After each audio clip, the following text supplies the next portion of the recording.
Mas primeiro, Matheus, obrigado mais uma vez. Você tem uma disponibilidade incrível e a gente, aqui na 98, sempre contou com a sua rápida resposta. Quando o senhor não pode estar presente ou trazer, ou gravar algum vídeo, tudo, a gente sempre manda algumas questões para você e você sempre responde para a gente muito rápido. E, para mim, isso é muito importante. A gente fala sobre a questão pública e ela é muito cara para a nossa audiência quando falta informação. E eu fiquei emocionado porque a gente viu um vídeo hoje, eu recebi da secretária do Meio Ambiente, Marília, e eu me emocionei porque, primeiro, trazendo aqui a minha visão, eu falei recentemente sobre o quão importante foi o povo ajudando o povo no sul do Brasil e mostrando que realmente a gente tem autossuficiência. Quando o bicho pega, é muito difícil a gente contar com o poder público, inclusive por questões burocráticas. Existem dificuldades de trazer soluções na velocidade necessária por questões literalmente burocráticas e no qual vocês precisam se ater, porque rege aí uma forma e um processo no qual precisa ser respeitado. Mas me impressionou muito o vídeo da secretária do Meio Ambiente, Marília, e ela... no qual o senhor também participa dele, assim como também o Carlos Eduardo, o nosso procurador, também Carlos Eduardo participa, que é da área do meio ambiente, também participa, e vocês apresentaram lá um número que me chamou muito a atenção.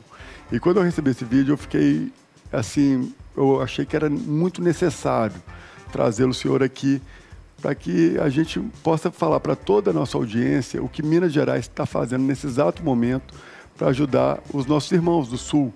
É um estado que está passando por um processo no qual a gente nem imagina o que seria Minas Gerais se tivesse recebido metade da chuva que caiu lá. Sabemos da nossa dificuldade também relacionada a isso.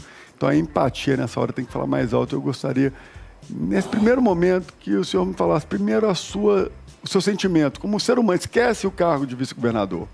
O ser humano Matheus, o que te tocou mais quando você viu tudo que está ocorrendo lá dentro do Sul e como que você enxerga que será possível ajudar Minas Gerais? O que a gente pode fazer de melhor para poder ajudar esse estado nesse momento tão delicado? Eu tenho muitos amigos gaúchos, sabe? Assim, eu como produtor rural, os melhores produtores rurais do Brasil, eu não tenho vergonha nenhuma de falar isso, nenhum demérito a nós mineiros, mas os melhores produtores agrícolas do Brasil são gaúchos. Então, no meu ambiente, a gente frequenta muito o ambiente dos gaúchos e ver a cara de tristeza de alguns amigos acompanhando a notícia à distância é uma coisa apavorante, porque as notícias são difíceis por todos os ângulos que a gente olha.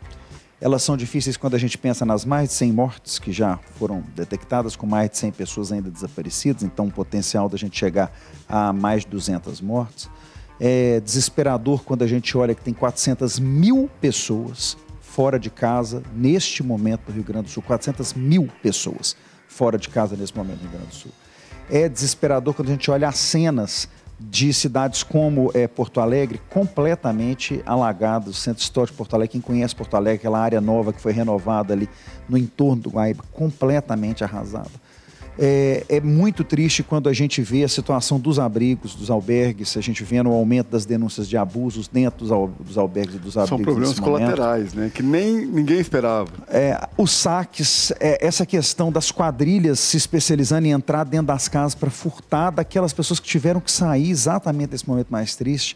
Os animais estão deixados para trás porque não tinha como levar, e aí até para fazer justiça com os gaúchos, não julga quem deixou o animal para trás, não.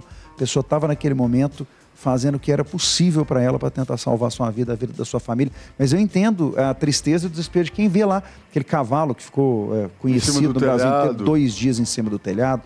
Então, tudo é muito desalentador, mas eu como gestor público, e aí, apesar de ter falado sem ser gestor público, falei tudo que me incomoda, mas tem uma coisa que tem me preocupado muito. Nós estamos só no começo do problema. Não dá para entender do ponto de vista de gestão pública. O tamanho do estrago na infraestrutura do Rio Grande do Sul, a gente ainda não tem a dimensão exata, mas nós estamos falando de bilhões de reais de infraestrutura destruída. E talvez anos para recuperar. Né? Certamente. Olha a situação da cidade de Porto Alegre para falar só de uma coisa mais grave. Porto Alegre, ainda no começo dessa semana, estava com menos de 1/3 da capacidade de produção de água potável dela, sem saber exatamente como é que ela ia fazer para recuperar a condição de fornecimento de água. Os esgotos completamente estourados, que as pessoas às vezes não entendem. Como é que acaba a água quando chove demais? É por causa da contrapressão da água, né, gente? A gente tem a tubulação não foi feita para receber água na direção contrária. E a contaminação também. E aí também tem a questão da contaminação, mas assim, eu estou com as casas de bomba destruídas na maior parte dos pontos de captação, os sistemas de filtragem completamente destruídos, tanto que a gente deslocou a equipe da Copasa para lá. O Guilherme esteve com a gente, presidente da Copasa. Luz, a mesma coisa. As centrais, as subestações destruídas, linhões de transmissão destruídos. CEMIG também mandou gente para lá. Hoje, Porto Alegre tomou a decisão de destruir a Ponte Nova do Guaíba para permitir a única entrada por Porto Alegre para receber os donativos que virão por carretas e caminhões. Então, para ter a gravidade de tudo isso, você destrói uma obra que é uma obra muito importante para o porto-alegrense e para o trânsito, para a infraestrutura da cidade. É uma decisão dolorosa, difícil, a gente vê como é que é pesado isso. Nós temos cidades que essa semana estão decretando esvaziamento completo, né? Já foram 3. Falar por causa da chuva. Né, não, mas aí nesse caso até são cidades que já secaram. O problema é que não sobrou nada. Então, assim, são cidades que secaram, a água já baixou, só que não sobrou rua, não sobrou infraestrutura de esgoto nem de água, a rede elétrica está completamente destruída. Os prefeitos não conseguem garantir condição mínima de segurança e de sobrevivência das pessoas ali, eles estão determinando o esvaziamento das cidades.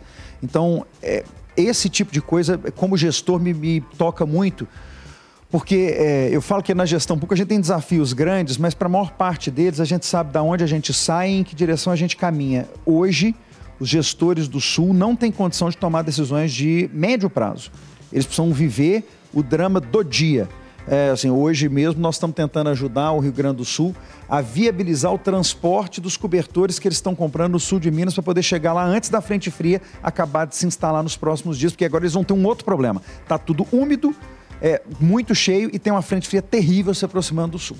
Eles já tiveram 10 graus de queda de temperatura nos últimos 2 dias e aí eu estou com as pessoas fora de casa. Recebemos aqui também o comandante-geral do Corpo de Bombeiros que falou, Rodrigo, o problema não é nem enquanto está chovendo, o problema é que quando a chuva passa, volta a questão, inclusive, da dengue, de problemas relacionados à umidade e que pode trazer aí um novo transtorno no qual eles precisam se preparar. Então tem muitos problemas para a gente enfrentar aí pela frente. Eu espero que a condição de segurança se estabeleça rapidamente, porque ela também gera uma sensação de pânico muito ruim na população. Então a gente precisa ter mesmo solidariedade, mas eu falo que nessas horas também a gente testa o ser humano, né? Cristiana, minha esposa, é presidente do Servas, né? Então eles são responsáveis pela arrecadação das doações civis no estado. Estão recebendo as doações ali na sede do Servas, na Cristóvão Colombo, atrás do Palácio da Liberdade, o dia inteiro, congestionamento na fila, na rampa de acesso para poder gente deixar doação. E o que eu achei interessante? Ela chegou em casa ontem e ela foi me contar um negócio com lacrimejando, que um senhor chegou lá no Servas para fazer a entrega da doação dele, um senhor já mais de idade, com uma sacolinha da Araújo, 7 sabonetes e 3 tubos de pasta de dente, e ele falou para ela, essa é a doação de um aposentado, eu passei ali e comprei o que eu conseguia. É isso, né? Cada um de nós se sente movimentado a fazer a sua parte nessa hora. Então, é claro que não tem lado positivo num desastre como esse, mas pelo menos ele está acendendo o melhor de nós. Na administração pública para fazer força, e a gente tem ajudado, podemos falar disso de muitas formas, mas também na população civil, que pode continuar ajudando, viu, gente? O Sul vai continuar precisando de ajuda durante muito tempo. Matheus, é uma quantidade muito grande, são 7.000 cestas básicas, mais de 100 toneladas de alimento. De onde veio o recurso para isso ser destinado para o Rio Grande do Sul? Nós tomamos uma decisão junto com o Ministério Público, então a nossa Secretaria de Meio Ambiente, a nossa Defesa Civil, o Ministério Público, de pegar uma parte dos recursos do nosso termo de ajustamento de descomissionamento de barragens. O que é isso? Vocês lembram que nós determinamos que todas as barragens de resíduos de Minas Gerais fossem descomissionadas depois do desastre de Brumadinho. Elas vêm sendo desativadas gradualmente. E aí nós temos um fundo que recebe o valor dessas multas do atraso desses descomissionamentos. Nós pegamos uma parte desse recurso e compramos essas cestas. E além de ser uma ação importante, porque nós escolhemos uma cidade que está numa situação muito difícil, e estamos mandando as cestas para lá, e aí o governo do Rio Grande do Sul está nos ajudando sempre a dizer para onde mandar ajuda. A gente mandou, por exemplo, os nossos bombeiros, foram a princípio alocados na região metropolitana, depois já foram deslocados agora, foram primeiro deslocados para Caxias, agora já foram deslocados para a região industrial do estado, para a região do Vale dos Calçados. A mesma coisa com as doações que a gente faz. Sempre o governo do Rio Grande do Sul que disse, olha, manda para tal lugar que não está precisando mais. Mas eu achei muito interessante ontem, na hora que a gente estava montando as cargas, a empatia de quem estava trabalhando na montagem. Você vê, as pessoas estão ali trabalhando, elas estão recebendo para aquilo, é o trabalho delas, mas está montando naquele speed que monta rápido, porque nós estamos trabalhando para ajudar alguém. Com outro olhar, né? Outra animação, outro ânimo. Eu tenho que falar, professor Matheus, também, que eu tenho que recordar aqui das qualidades que você acumula. O senhor ainda tem a parte de lecionar, que é muito importante. A gente enxerga que um problema como esse que ocorre no Sul, ele é 360. A gente não pode olhar só para o espectro material. Ele tem um espectro psicológico, ele tem um espectro de longo prazo com relação à própria economia do Estado. A gente viu o próprio presidente Lula falando sobre a preocupação do arroz, por exemplo, que é um estado no qual existe uma preponderância incrível. São grandes produtores de arroz. É o maior produtor do Brasil. Exato. 75% da produção de grãos de arroz vem do Rio Grande do Sul. Exato. Então, isso é ajudar o Rio Grande do Sul, literalmente ajudar o Brasil. A gente não está falando simplesmente de recorrer de forma... olhando apenas o lado deles. Acho que, naturalmente, o ser humano ele precisa ter empatia e saber ajudar a pessoa sem olhar realmente qual o benefício. Mas no caso do Rio Grande do Sul em si, se existe isso. E Minas Gerais, o senhor já, desde o primeiro ano do governo Zema, onde a gente teve aquela a tragédia lá de Brumadinho, vocês vêm acumulando experiências com relação a movimentos no qual vocês precisam se mobilizar, onde existe uma relação entre o público e o privado e que se estabelece uma relação muito positiva no prol daquelas pessoas que mais precisam. Essa experiência contribuiu para que vocês soubessem também agir com relação ao Rio Grande do Sul? Vocês conseguiram transferir alguma experiência ao governador Eduardo Leite para que ele pudesse também trazer aí algum tipo de conforto para a sua população? A atuação de busca e resgate dos nossos bombeiros é talvez a mais testada no país por conta dos nossos dois desastres, Mariana e Brumadinho. Então, e apesar de lá nós não estamos falando de barragem de rejeito, o efeito é o mesmo, né? O tipo de problema que nós estamos submetendo a população ali, que é população ilhada, que é risco de soterramento, isolamento residencial. Então, nós somos muito treinados para isso. O nosso Corpo de Bombeiros foi dos primeiros a chegar até lá, vindo de fora, e nós fomos na lógica de comando, tá certo? Para transferir experiência de comando, não só em força operacional. A mesma coisa na nossa Defesa Civil, inclusive o nosso chefe da Casa Militar, Coronel Frederico, estava ainda no Rio Grande do Sul até hoje, né? Está voltando hoje para Belo Horizonte, dando apoio na coordenação, ajudando as forças de segurança do Rio Grande do Sul a reagirem da melhor forma possível. É claro que é um esforço multitécnico nessa hora. Agora, acho que é um esforço que a gente consegue fazer sem gerar mais pânico. Eu vou até resgatar uma coisa que você falou assim. Eu acho, particularmente, um desserviço para o Brasil o presidente Lula ficar falando da questão do arroz. Certo? Ele devia ir atrás da solução, ao invés de ficar falando que vai faltar arroz. Está gerando pânico, está faltando arroz no supermercado. Nós não temos nenhum risco de desabastecimento de arroz no Brasil. Nós temos um risco do aumento do preço do arroz no segundo semestre. Pelo amor de Deus, a população já está lidando com um problema demais agora para ficar ouvindo esse tipo de ameaça da boca de presidente da República. A falta de cuidado na forma de conduzir as questões. É como aquela pergunta que foi feita para o governador esses dias, perguntaram, se o senhor não ficou com vontade de ir lá dar um abraço no Eduardo Leite, fazer um sobrevoo? Não, fiquei com vontade nenhuma. A gente não visita a casa dos outros na hora que a casa está caída no chão, completamente destruída, não. Nessa hora a gente manda ajuda, não é fazer visita para tomar café com a pessoa. A gente tem que tomar um pouco de cuidado. Postar foto de helicóptero, fazer essas histórias que acabam... Fala assim, mas é importante fazer o sobrevoo. Fazer o sobrevoo ou o vídeo do sobrevoo? Porque o vídeo do sobrevoo para mim não vale para nada. Certo? Assim, se vai fazer o sobrevoo para tomar alguma medida, vá lá. Então, assim, eu não estou criticando o presidente, não, porque eu acho que ele foi e reagiu da forma certa, mas estou criticando a fala sobre o arroz. Assim, para dizer para a população, nós estamos tendo problema em Belo Horizonte, o supermercado está tendo placa dizendo, não vai faltar arroz. Estou dizendo para os mineiros, não vai faltar arroz. Não que pode precisa acontecer? entrar em pânico com relação a Pode isso. ser que o preço do arroz suba no segundo semestre, porque a gente teve que importar arroz? Pode ser, porque o Paulo disse bem, eles são responsáveis por 70% da produção do arroz do Brasil e, portanto, a gente vai ter uma perda do volume total de arroz. Assim, o que pode ser feito sobre isso? O governo federal pode, através da Conab, fazer importação direta de países que são produtores, tentar contrabalancear essa perda. Ok, gente, não precisa ficar fazendo, deixa ninguém estressado, não. As pessoas já estão estressadas e não são só as do Sul que estão estressadas.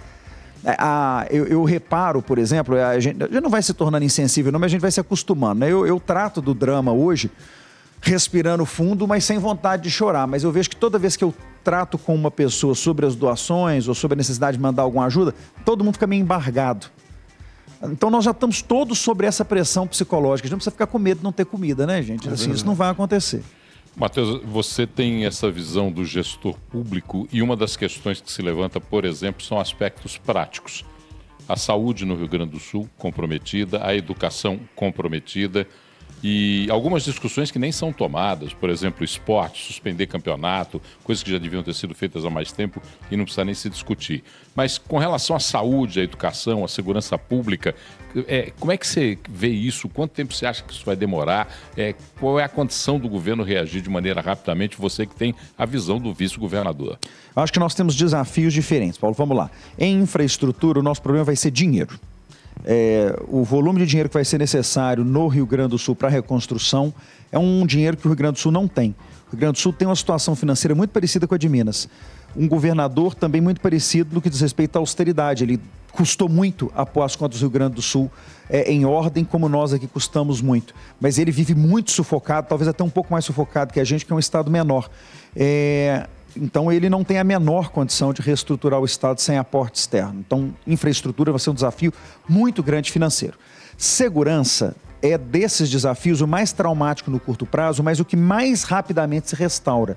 Então, eu tenho a polícia do Rio Grande do Sul, o Corpo de Bombeiros do Rio Grande do Sul, os brigadistas de lá são gente muito qualificada. A água baixando, eu tenho certeza que a condição de segurança do Rio Grande do Sul volta ao normal, as pessoas não precisam ficar alarmadas. O Rio Grande do Sul não está virando faroeste só por conta disso que nós estamos vivendo lá, não. É uma coisa momentânea por conta da dificuldade de circulação. O gaúcho é um povo ordeiro como o povo mineiro, então ele mesmo acaba enquadrando a sociedade pelo comportamento do gaúcho. Então acho que é uma crise grave de momento, mas que passa com a baixa do nível dos rios. E aí nós entramos nos dois problemas em que o nosso maior inimigo não é nem o dinheiro, nem a água alta, é o tempo. Porque os prejuízos que nós teremos na educação e na saúde, eles não são reversíveis.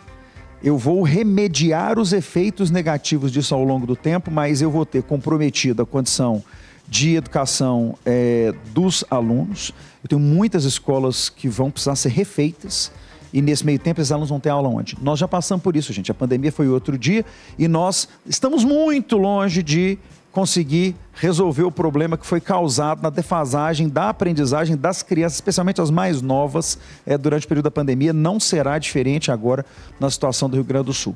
E na saúde o mesmo, porque mesmo que eu volte os hospitais a funcionamento pleno, que vai demandar muito dinheiro e algum tempo, eu tenho quadros de saúde que vão se agravando nesse meio tempo, que vão ficar sem o atendimento adequado. Eu estou com todos os serviços de saúde primária paralisados, eu estou cuidando de emergência nessa hora.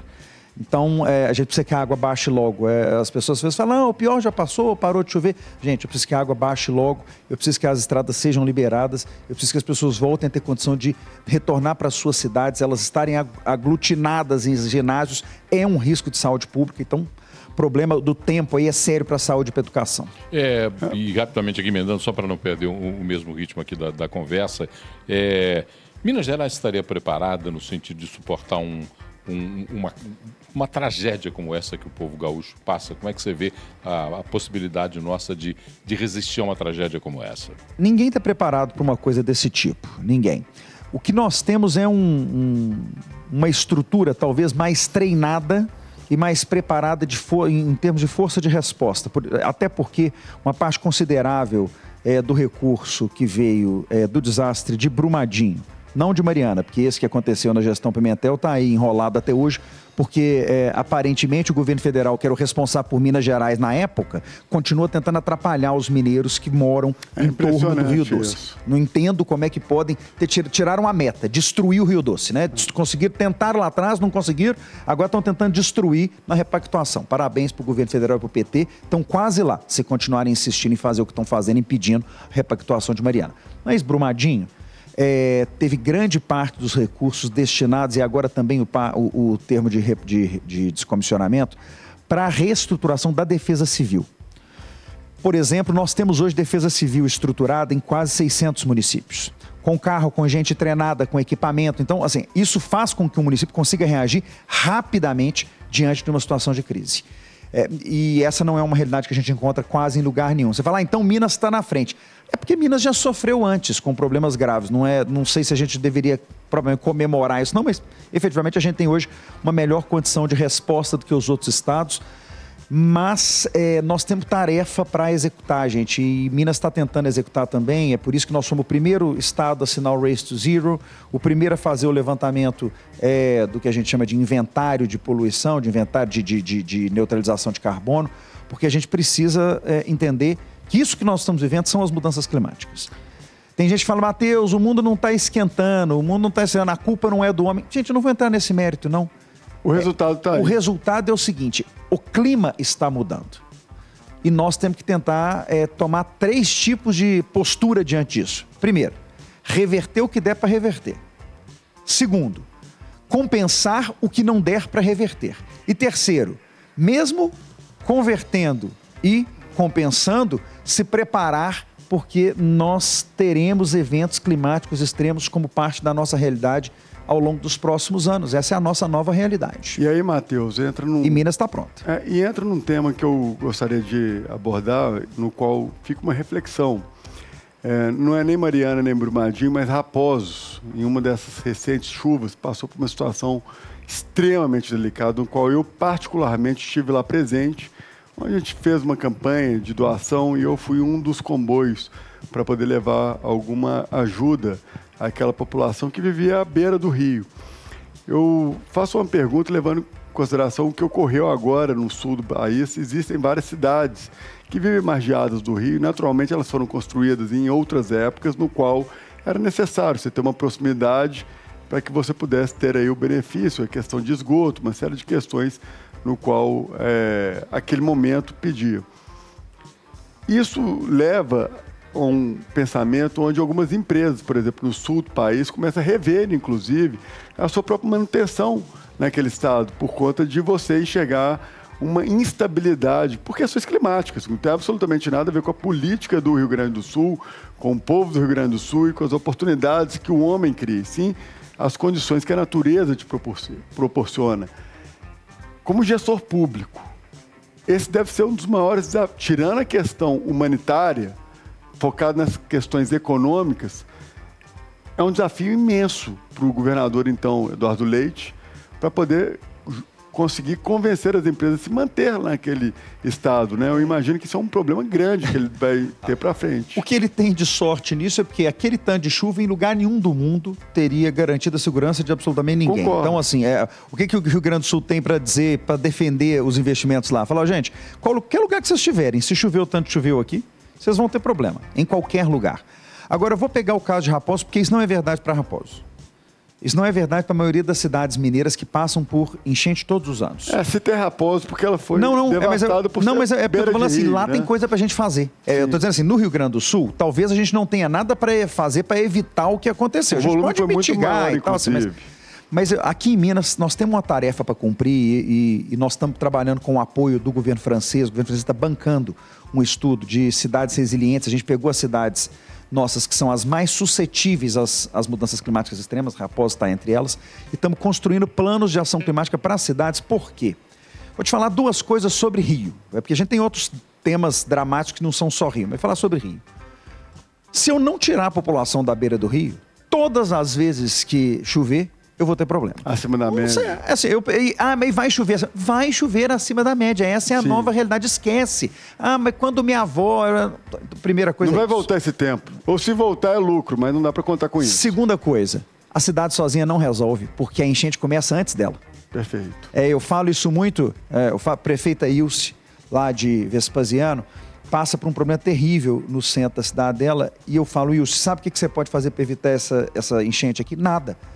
Quem está antes de você que tem que fazer, porque a sua parte, ela já fez a parte dela, ela não tem casa construída na beirada do rio, não é nada disso. O problema é que eu fui permeabilizando as cidades que estão antes, fui assoreando o rio antes, e aí na hora que chega lá está absolutamente impossível de conter. A gente tem esse problema em algumas cidades da região metropolitana.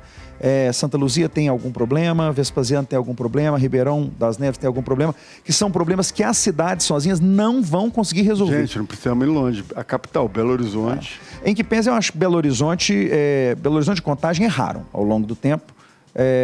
Não é culpa dessa administração, não, definitivamente, ao contrário, né? O governo do estado e a administração de Belo Horizonte e Contagem puseram bastante dinheiro, nós pusemos mais de 350 milhões de reais, e o governo de Belo Horizonte, a prefeitura de Belo Horizonte e a prefeitura de Contagem também puseram, para a gente construir as bacias de contenção por conta da Tereza Cristina e da Andradas. Que é uma obra gigantesca, as pessoas não enxergam isso, mas foi uma obra. Não, é porque é uma obra, é porque a obra que o ideal é o seguinte, você viu dano ao alagamento esse ano? Não, então ótimo, sinal que as obras estão funcionando, né? A gente teve um ano muito mais tranquilo. Sim. E olha que as obras não estão prontas, mas elas foram capazes de segurar quase todos os grandes problemas que a gente teria esse ano. Que foram criados. São grandes bacias de contenção, né? São 5. Agora, o caso de Belo Horizonte me irrita um pouco, porque a culpa é de Belo Horizonte Contagem mesmo. As próprias cidades é que deviam ter feito, à medida que foram impermeabilizando a cidade, ter feito as bacias de contenção. São Paulo passou por isso há 30 anos atrás. Eu falo que a gente parece estar sempre correndo atrás do rabo. A gente viu o problema de São Paulo, não é possível que a gente não se preparou porque ia, obviamente, acontecer. E Belo Horizonte tem uma situação que eu não consigo entender, enche sempre nos mesmos lugares. São as obras invisíveis. E aí você tem lá a plaquinha, né? Cuidado, local sujeito a enchente. Não, desculpa, o local não é sujeito a enchente. A falta de providência que fez com que o lugar ficasse sujeito a enchente.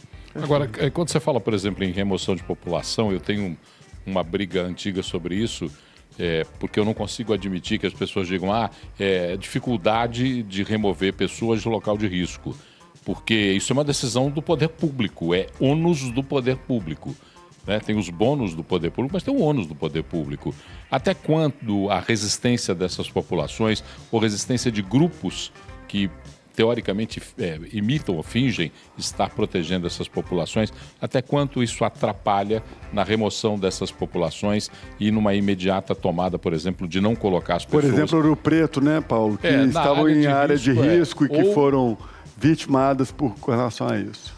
Paulo, e aí vou voltar no tempo 6 anos para trás e vou falar como vereador de Belo Horizonte. Porque o Estado não pode fazer esse movimento. O Estado não pode retirar pessoas de área urbana, porque só quem pode fazer isso é o município.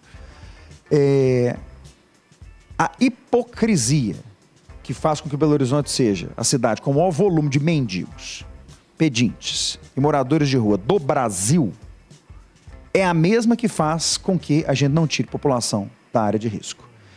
É a vontade de falar que a pessoa pode ficar onde ela quiser, mesmo quando aquilo signifique risco para ela. Porque a pessoa fala, você não pode tirar o morador de rua da calçada, porque isso atenta contra a dignidade dele. Desculpa, dignidade morar na rua? Não há dignidade em morar na rua. A gente tem que dar para ele uma alternativa para ele sair. Não há dignidade nenhuma em manter ele na rua. Deixar a pessoa morar numa área de risco é a mesma coisa. Fala, não, é a dignidade dela de morar naquele... Não, é o risco à vida dela e das outras pessoas. Porque aí então nós vamos defender que tem que tirar pelo menos as crianças de lá. Vou tomar as crianças desses pais, então. Porque o pai pode até colocar a sua vida em risco, porque ele é maior, agora ele vai colocar a vida da criança em risco. Eu não vou defender tirar a criança de ninguém. Então o que eu defendo é que a população não pode nunca colocar a vida dela ou a vida das outras pessoas em risco, nem o uso dos equipamentos públicos em prejuízo por conta do seu desejo, independentemente do motivo que a leve a ter aquele desejo. Para isso existe fiscalização, guarda municipal, justiça e polícia. Basta acionar a nossa estrutura, nós vamos estar sempre prontos a apoiar os abrigos o município. Também que... Claro, aí você fala, Matheus, mas vai tirar e vai levar para onde? Fala, ok, isso é um problema de política pública. Vamos pensar em abrigo, vamos pensar no caso da população de rua, tem que pensar em mais do que abrigo, né? Tem que pensar em abrigo, tem que pensar em qualificação de mão de obra, tem que pensar em apoio psicológico, em tratamento antidrogas, porque é um problema que está ligado à população de rua. Mas na população de risco, nós precisamos de habitação. Perfeito. Então, o governo do estado mesmo está sempre aberto a fornecer imóveis que a gente tenha desocupados, terrenos, para construção de moradia popular. Basta o município mostrar interesse. A gente tem em várias áreas do estado esse tipo de relação com os municípios em que a gente precisa alocar uma população que está em situação de risco. Ok, vamos ajudá-la a construir, vamos ajudá-la a financiar, vamos tentar sair do lugar. O governo, por exemplo, nosso governo está com um programa que chama Cheque Habitacional, programa AP, em que a gente está pagando a entrada do financiamento do Minha Casa Minha Vida, porque muita gente não consegue entrar no Minha Casa Minha Vida porque não tem o dinheiro para dar a entrada, os primeiros 25 mil reais. Então a gente está lá dando esse dinheiro para essas pessoas. Em quais cidades? Naquelas em que os prefeitos estão entendendo que tem que tirar a população, que tem que fazer moradia popular. Agora, tem cidade que parece que acha que isso não é problema. É a hipocrisia. Por isso que eu falo que, infelizmente, e por incrível que pareça, o problema de população em área de risco e de população de rua é o mesmo. Você se esconder atrás da sua incompetência dizendo que é direito da pessoa ficar ali. Feito bem, o Paulo fala, existe política e existe politicagem. A gente precisa de um programa inteiro para poder discernir entre uma e outra.